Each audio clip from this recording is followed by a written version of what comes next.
Hello, today I will be showing you how the laptop can be used as a Wi-Fi extender, how it can act as a Wi-Fi extender.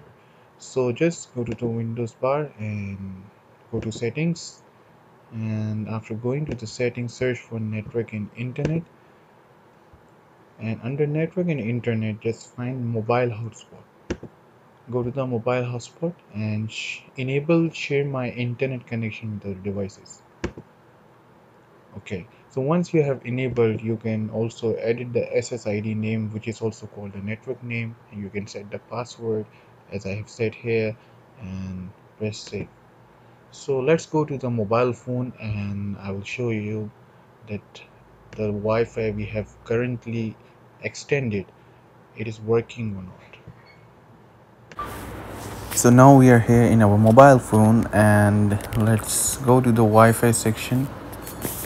So now I am here under Wi-Fi section in my mobile phone, and as you can see the OS Tech SSID name is visible now. So I will just enter the same password which I have dedicated it on the laptop, and it's connected. So let's check if the browser is working or no. So it's also working. Thanks for watching. If you like my video, do like and subscribe.